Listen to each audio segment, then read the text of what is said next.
They say revenge is a dish best served cold, but sometimes it's served hot off a tow truck that yanks your truck away from your own house, and that's when the war begins. When Karen Wellington, the self-proclaimed queen of the HOA, had my truck towed for parking in front of my own home, she didn't just break a rule, she lit a match. What she didn't know was that I had money, time, and absolutely nothing left to lose. So I did the unthinkable. I bought the entire street, not just the curb, every inch of it. And then I banned Karen from using her own driveway. But that was only the beginning. This is a story of how one petty power move turned into a full-blown neighborhood revolution, and how I destroyed an HOA from the inside out. The first tow notice came on a Thursday. A plain white slip taped aggressively to my windshield, with a red HOA logo in the corner like it was a badge of honor. Violation, unauthorized parking, non-resident vehicle. That made me laugh. I'd lived in Lakeside Estates for 8 years, longer than most of the board members combined. But Karen Wellington, the HOA President, had just been re-elected for a third term, and she was on a mission. According to her, my truck, a cherry red 1976 Ford F-150, lowered the aesthetic standard of the community. Never mind that it was restored beautifully and was, by all accounts, a classic. I appealed. She rejected it. I parked in my own driveway. She fined me for exceeding visual obstruction limits. So, like any rational adult pushed too far, I called my lawyer. He laughed and said, "Want to have some real fun?" And that's when the plan was born. Redwood Circle, the road in front of my house and Karen's, wasn't owned by the city. It was technically a private street, maintained by the HOA. But here's a twist. The HOA leased a street from a holding company that was considering selling some of its lesser assets. My lawyer made a call, then another. Then he looped in a real estate agent. And after 3 weeks of paperwork and one shockingly reasonable wire transfer, I owned the road. The whole damn thing. From stop sign to cul-de-sac. The next morning, I sent a certified letter to the HOA notifying them of the transfer of ownership and updated usage terms. Specifically, I issued a ban.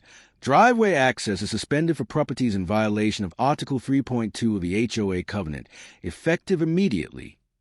Karen's property had 3 such violations she had written herself. She stormed to my front door that night. "You can't do this," she shouted, red-faced, her Pomeranian yapping like a backup singer. "This is harassment." "Karen," I said calmly, "you're trespassing. The sidewalk's mine too now. Kindly step off." Over the next week, things escalated. Karen called an emergency HOA meeting and tried to rally the board to force me to reverse the sale. Too bad for her, the sale was airtight. She threatened lawsuits, city interference, even tried to get a local news crew involved.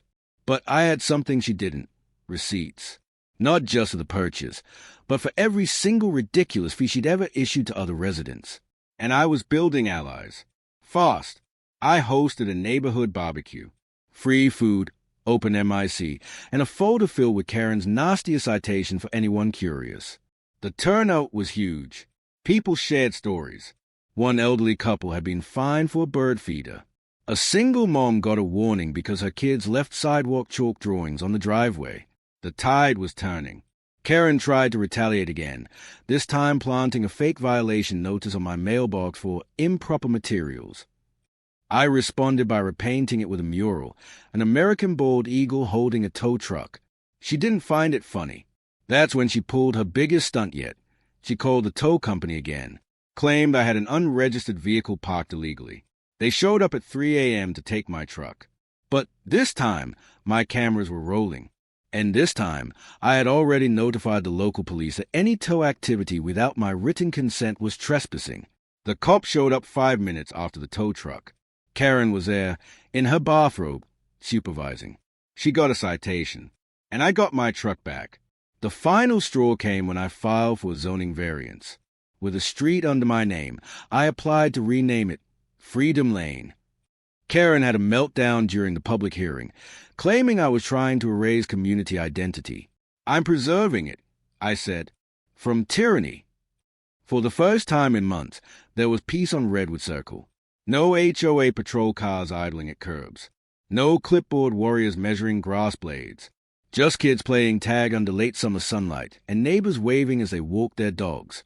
At least for everyone else. Inside my home, I was preparing for a final strike. Buying the street had shifted power, but Karen Wellington still held sway over the HOA board. Her loyalists occupied most of the seats, and with her pushing for a vote to overturn my right to restrict driveway access, she wasn't done yet. What she didn't know, and what made me smile as I sipped my coffee, was that I had found something she desperately tried to bury. Buried inside the city records office, in a filing cabinet labeled MISC Easements 1997 to 2001, was a document, a side agreement between the original developer and the city. It outlined that Redwood Circle would remain under private maintenance with shared street and curb access, but only so long as the HOA maintained a clean safety record. The problem? Karen's tow order for my truck, done without police authority, had triggered a formal complaint with the City Transportation Commission. That complaint, filed by a city officer I'd spoken with months earlier, had quietly voided the HOA's right to street easements. Meaning, they had no right to park. At all. Not even in their own driveways. I waited. The next HOA meeting was a closed session, as usual, but word of my recent victories had stirred murmurs throughout the community.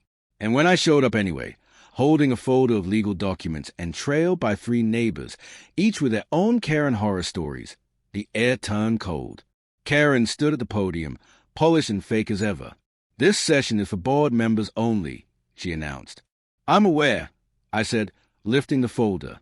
"But this session is also in direct violation of HOA Bylaw 12.3, which requires public attendance for votes impacting street access or parking." Her smile twitched. "I assume you're referring to your so-called ownership stunt," she snapped. "Oh no," I smiled. "I'm referring to the end of your rule." I handed the documents to Sapphira, who had quietly broken ranks with Karen and now sat as treasurer. "Everyone on this board should read the attached. It outlines how Karen's unauthorized towing of my vehicle caused the HOA to lose city easement rights. We're not just talking about me anymore.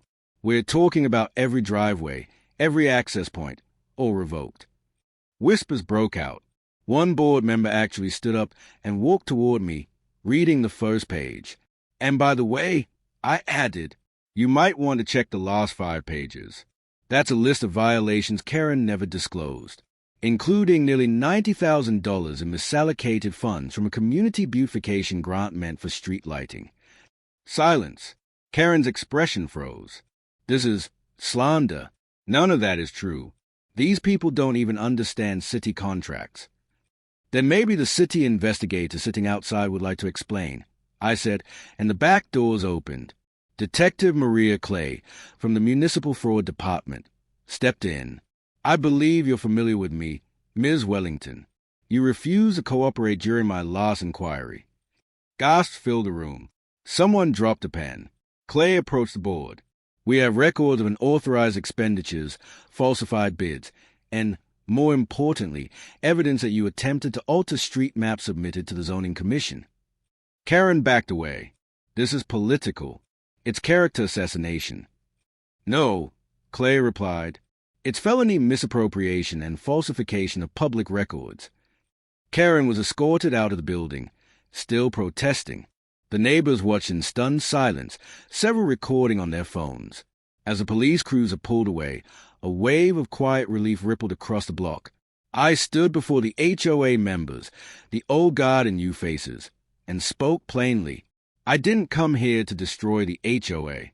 I came here because I was harassed for doing something innocent, parking in front of my own house. But along the way, I saw just how broken this system is. I paused. We've lived under fear, fines, favoritism. But that end today. Sapphira stood beside me. I motioned to dissolve the current board, effective immediately. "I second it," called out James Morris, who had once been cited for having a mailbox with too much character. The vote? Unanimous. I was offered the role of interim president. I declined, but I made one last proposal. A week later, the neighborhood gathered at the small park, the one Karen had once planned to bulldoze for premium HOA offices. Kids were chasing bubbles. Old neighbors were shaking hands with new ones. For the first time, the HOA wasn't a threat. It was a community. I stood on the bandstand with the MIC. Starting today, we're implementing what we call the Redwood Circle model. Here's how it works. I laid out the new rules. No fines without mediation. Driveway and curb access cannot be limited unless safety is involved. Board elections will happen every 18 months.